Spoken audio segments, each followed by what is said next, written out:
Hello दोस्तों, आज हम हिंदी का नेक्स्ट टॉपिक करने जा रहे हैं क्रिया। पहला जो हमने टॉपिक किया था वो था संज्ञा, उसके बाद हमने किया सर्वनाम और आज का जो टॉपिक है वो है क्रिया।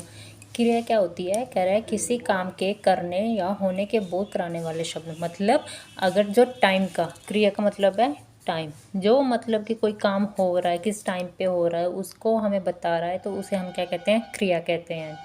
क्रिया के आधार पे, मतलब कि क्रिया कितने आधार पे है? सबसे पहले कर्म के आधार पे। कर्म के आधार पे वो क्या है? दो तरह की, अकर्मक और सकर्मक। अकर्मक का मतलब क्या कर्म का क्या मतलब होता है? इसका मतलब होता है होना, मतलब कि काम का करना, ठीक है, जिसको हम इंग्लिश में वर्ब कहते हैं। वर्ब, अकर्मक और सकर्मक। अब सबसे पहले है कि अकर्मक क्रिया क्या है। कह रहा है जिस क्रिया का फल कर्म पर ना पड़ के कर्ता पर पड़ता हो। मतलब जो वर्ब है उसका जो मतलब कि आउटपुट निकल रही है वो कर्ता जो कर रहा उस पर पड़ रहा हो, तो उसे क्या कहते हैं? अकर्मक। इसका मेन ट्रिक है कि कौन या किससे का जिसका आंसर मिल जाए वो क्या है? अकर्मक क्रिया। जैसे बच्चे हंस रहे हैं, कौन हंस रहा है? बच्चे हंस रहे हैं। तान्या सो रही है, कौन सो रहा है? तान्या सो रही है। ठीक है, ऐसे ही और भी एग्जांपल्स ले सकते हैं, मेन यही है। उसके बाद है सकर्मक क्रिया। सकर्मक क्रिया में क्या है? जिस क्रिया का फल कर्म पर पड़ता है। मतलब जिसका ट्रिक क्या है इसकी, ध्यान से देखो। क्या या फिर किसको? रीना ने काम कर लिया। रीना ने क्या कर लिया? काम कर लिया। अब अगर इसमें मैंने पूछा कौन काम कर लिया, तब नहीं आंसर मिल रहा ना। किसको कर लिया? काम को कर लिया। ड्राइवर गाड़ी चला रहा है। ड्राइवर क्या चला रहा है? गाड़ी चला रहा है। ड्राइवर किसको चला रहा है? गाड़ी को चला रहा है। ठीक है। विशाल पतंग उड़ा रहा है। कौन पतंग क्या उड़ा रहा है? पतंग। मतलब कि इसमें सिर्फ वर्ब है, मतलब कि हेल्पिंग वर्ब, मतलब कि हंस रहे हैं, कर रहे हैं, पर इसका एग्जैक्टली क्या काम कर रहा है एग्जैक्ट पता हो तो वो किस में आती है? सकर्मक में आती है, नहीं तो अकर्मक में आती है। ठीक।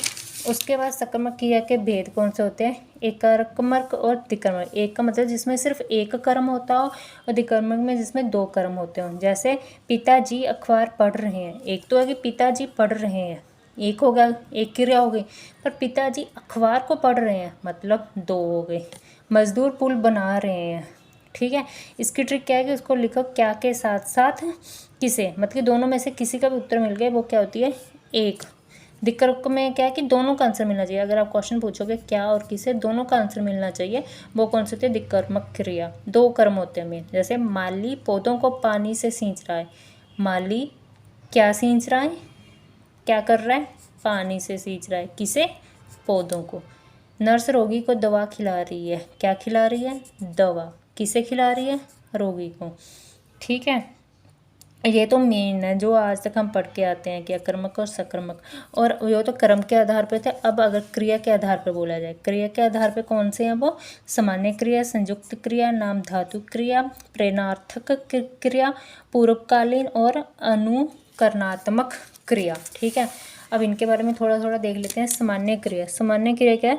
वाक्य में मात्र एक क्रिया का प्रयोग। मतलब कि बच्चे गए, कहाँ गए, कैसे गए, कोई लेना देना नहीं, सिर्फ बच्चे गए, उन्होंने पढ़ा। अगर तो ऐसे आए तो वो कौन सी क्रिया हो गई? सामान्य क्रिया। उसके बाद संयुक्त। इसमें से तो कोई क्वेश्चन बनता ही नहीं है, मेन है संयुक्त क्रिया। संयुक्त क्रिया क्या है? दो या दो से अधिक धातुओं का मेल से बनी हुई क्रिया को दो क्रिया, उसे क्या कहते हैं? संयुक्त क्रिया। जैसे वह चले गए।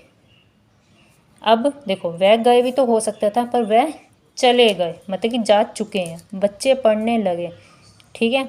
नाम धातु क्रिया जिसमें संज्ञा, सर्वनाम, विशेषण से बनी क्रिया होती है। जैसे रंग से रंगवाना, हाथ से हथियाना। ठीक है। इसके लास्ट में याद रखना कि जैसे हथियाना, इसके लास्ट में ना लगा होता है। ठीक।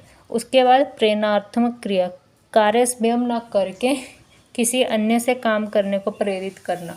मतलब या तो है कि सीधा ही है कि ऑर्डर देना, या किसी से रिक्वेस्ट करना, या किसी और से काम करवाना, खुद नहीं करना। जैसे माँ धोबी से कपड़े धुलवाती है। ठीक है। माँ खुद तो काम नहीं कर रही ना, वो किससे करवा रही है? धोबी से। तो ये किस में आएगा? प्रेरणात्मक, मतलब किसी और से करवा रही है। अच्छा, इसका प्रकार क्या है? जैसे प्रथम। प्रथम में क्या आता है? खुद। जैसे आ जोड़ा होता है उसके पीछे। जैसे पढ़ आया, कि माँ ने खुद पढ़ाया, लिखवाया। दूसरा में क्या होता है? वाह। जैसे किसी से करवाया, पढ़वाया। देखो इसमें पढ़ाया, लिखाया। ठीक है। कि माँ ने उसे पढ़ाया लिखाया। द्वितीय में क्या होता है कि उसने उससे पढ़वाया, मतलब कि उसको उससे पढ़वाया ना, उससे लिखवाया। उसमें वाह होता है, इसमें आ होता है। उसके बाद पूर्णकालीन क्रिया। पूर्णकालीन मतलब इसको सहायक क्रिया भी हो सकती है। जो मुख्य क्रिया, मेन क्रिया होती है ना, उससे पहले आती है। जैसे बच्चे रो रो के सो गए। बच्चे क्या कर रहे हैं, वैसे मेन सो गए, पर कैसे सोए, उससे पहले जो क्रिया आई है रो रो के, मतलब कि रो रो के सो गए। रानी पढ़ कर खेलने गई। अब जो खेलने हैं ये क्या है, मुख्य क्रिया, और सहायक क्रिया क्या है, पढ़कर, मतलब कि पहले वो पढ़ी है उसके बाद खेलने गई है।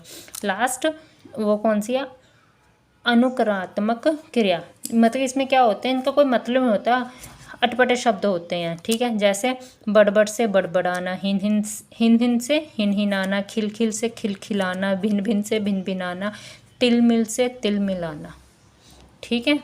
तो ये था आज का टॉपिक।